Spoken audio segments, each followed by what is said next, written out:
Ciao a tutti ragazzi e come al solito bentornati sul canale. Siamo al weekend, quindi possiamo finalmente tirare un sospiro di sollievo, spero stiate tutti quanti bene. Oggi sinceramente ero un po' dibattuto se fare un contenuto o aspettare direttamente domani per il post partita, ma visto che c'è stata la riunione del consiglio di amministrazione della Juve e c'è anche tanta euforia intorno all'arrivo di Luciano Spalletti in casa bianconera, ci tenevo a confrontarmi con voi e a dirvi un paio di cose. Comunque, come sempre, ormai la tarantella la conoscete, vi invito ad iscrivervi al canale, vi ricordo che è completamente gratuito, ma soprattutto lasciate un mi piace e commentate per aiutare il canale a crescere sempre di più.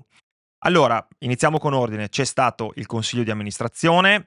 vi dico solo un paio di cose anche perché è durato 6-7 ore e tante cose di cui hanno parlato sinceramente sono un po' poco pertinenti al mondo del pallone, quindi noi siamo un po' più interessati alla parte sportiva. Comunque credo che le cose più interessanti da riportare siano il rinnovato impegno di John Elkann, che ha confermato di essere pienamente coinvolto nella Juventus, e poi quando gli è stata fatta la domanda per quanto riguarda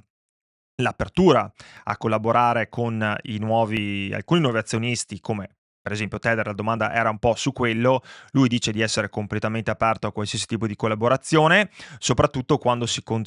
condivide la passione per questo club e per la Juventus. Sappiamo che c'è stato un po', non di attrito, però non è stato proprio facilissimo questo inserimento di Tether e quindi sarà interessante anche vedere poi come si svilupperà questo rapporto di lavoro tra Elkann e poi questo azionista che comunque ha, mi sembra, più del 10% delle quote, quindi è un azionista di un'importanza non limitata. Elkann aggiunge che l'obiettivo è chiaro, è quello di arrivare a risultati solidi e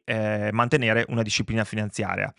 È chiaro che su questo siamo tutti d'accordo, però sappiamo bene che abbiamo avuto un governo tecnico fino in questo momento e i risultati solidi non ci sono più stati, però è normale che l'obiettivo fosse ritornare dal punto di vista finanziario a far quadrare i conti, però allo stesso tempo è chiaro che abbiamo perso terreno in questi ultimi anni. Per quanto riguarda l'organigramma, Scannavino saluta, Ferraro invece viene confermato, a mia opinione anche un po' a sorpresa, come presidente e sappiamo che Comolli sarà il nuovo amministratore delegato. È stato anche approvato l'aumento di capitale da 110 milioni di euro e così facendo si apre anche una nuova fase in caso Juventus e possiamo voltare pagina e passare da un periodo pienamente dove l'attenzione era sull'aspetto finanziario a poter, speriamo, a poter tornare a parlare un po' di pallone. Comunque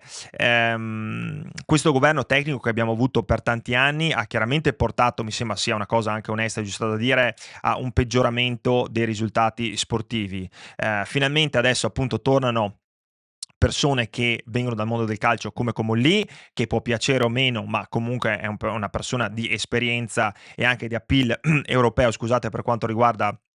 proprio l'aspetto sportivo e direi insomma che possiamo reputarci soddisfatti perché siamo qua a giocare a pallone, quindi se ci mettono più persone che in realtà sono esperte in quel campo, credo che possa fare bene alla Juventus, prima di tutto, ma poi anche noi che queste partite le guardiamo. Comunque, quello su cui voglio soffermarmi, oltre a queste poche nozioni per quanto riguarda il consiglio di amministrazione, è chiaramente l'euforia generale che ha accompagnato l'arrivo di Luciano Spalletti. Questa euforia la trovo giusta perché Luciano è un ottimo allenatore che non solo ha un palmarès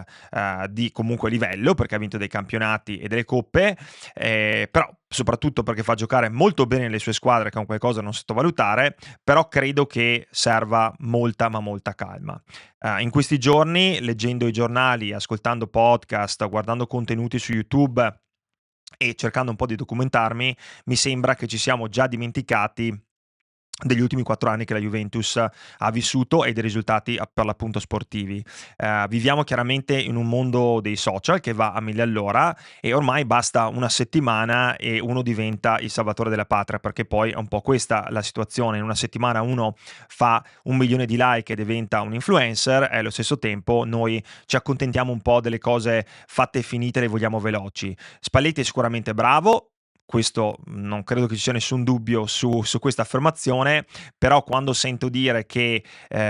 si è già inserito bene insomma nell'organigramma della Juventus, in casa Juventus, e che comunque ha già portato un sacco di idee, eccetera, eccetera, a me viene un po' da sorridere, ma, chiaramente con rispetto, ma è una cosa che devo dire perché, nella mia testa penso anche: ci mancherebbe pure che arrivasse demotivato, cioè un professionista che va a prendere anche se un contratto di 8 mesi, però va a prendere una panchina tra le più importanti in Serie A e fino a poco tempo fa anche una delle più importanti in Europa, con una storia come la nostra, beh, mi sembra normale che uno arrivi con una motivazione e che arrivi in maniera professionale, perché altrimenti sinceramente poteva anche starsene a casa sua. Io la penso così, non è una polemica, lo dico perché mi sembra un po' giusto, però sono passati troppi pochi giorni e anche se si sono visti dei segnali positivi, perché le ultime due partite ci hanno dato già un assaggio di quello che potrebbe essere la Juventus, a mio parere è troppo presto per farsi prendere la mano e per pensare che insomma la Juventus abbia già imboccato la retta via. Credo che ci voglia molta ma molta calma. Poi oltretutto bisogna essere anche un po' onesti, perché il calcio italiano è chiaro che ha bisogno di allenatori come Spalletti, che riportino spettacolo sul campo. Questo mi sembra una cosa abbastanza ovvia per chi guarda la Premier League, si rende conto che noi abbiamo un calcio completamente diverso, perché se la Serie A onestamente continua a promuovere le vittorie di cortomuso, il meglio non perdere che vincere, cioè meglio non rischiare perché poi se la perdiamo va male e forse è meglio che ci sediamo lì con il bus davanti all'area di rigore. Beh, allora io vi assicuro che fra 15 anni questo sport lo guarderemo solo noi che siamo nostalgici del calcio, ma vi assicuro che i ragazzini saranno tutti sulla Kings League perché chiaramente sono più rivolti allo spettacolo, sono più rivolti a cose veloci, cioè se la società va ai 1000 all'ora, i social sono veloci, figuratevi se uno sta lì a guardare 90 minuti di pallone dove non c'è neanche un tiro in porta, mi sembra una follia. E quindi bisogna anche essere onesti, ci vogliono più Luciano Spalletti e meno questa roba qui che ci sorbiamo quasi ogni weekend quando ci sono 12 gol su tutte le partite giocate di quella giornata. Lo stesso discorso però che dico faccio per Spalletti, lo voglio fare e secondo me vale anche per Dusan Vlahovic, perché è stato sicuramente incommiabile nelle ultime uscite, questo va detto, mi sembra che l'abbiamo visto tutti, però questo è anche il suo quarto anno e nonostante l'età, che è giovane, ha 25 anni, quindi sappiamo che l'età prime per un attaccante più 27-28 quando si arriva a un livello di esperienza un po' diverso, però credo che sia importante anche guardare lo storico di un calciatore come Dusan Vlahovic e non solo i gol ma anche le singole prestazioni e anche tutte le vicissitudini dal punto di vista caratteriale e un po' anche emotivo che ha avuto questo calciatore, che sicuramente era arrivato con delle aspettative altissime, però fino ad oggi, nonostante le ultime 3 partite, 4 partite abbia messo di tutto e di più, credo che se facciamo diciamo un totale di come è andata, non penso che tutti i tifosi siano pienamente soddisfatti e nemmeno la società Juventus, soprattutto per il calciatore, lo ricordo che è il più pagato nella Serie A. Onestamente se noi arriviamo a marzo e Dusan Vlahovic ha 15 gol in campionato, se gioca, allora secondo me se ne potrà parlare, ma la stagione deve parlare per lui, i numeri devono parlare per lui e non 2 o 3 partite fatte bene e questa sensazione che comunque si stia prendendo la squadra sulle spalle. È positivo, ma in questo momento dopo 4 anni non può bastare a 12 milioni all'anno. Lo stesso vale anche un po' per tutti perché negli ultimi, cioè vale un po' per tutti i calciatori, non solo per l'allenatore e per Dusan Vlahovic, perché negli ultimi 4 anni la Juve ha dimostrato solo mediocrità. Insomma, il quarto posto è diventato il nostro obiettivo, siamo passati da voler vincere gli scudetti, l'abbiamo preso là e l'abbiamo abbassato a quello che è invece l'obiettivo minimo, che è il quarto posto, e se adesso si inizia a respirare un'area nuova,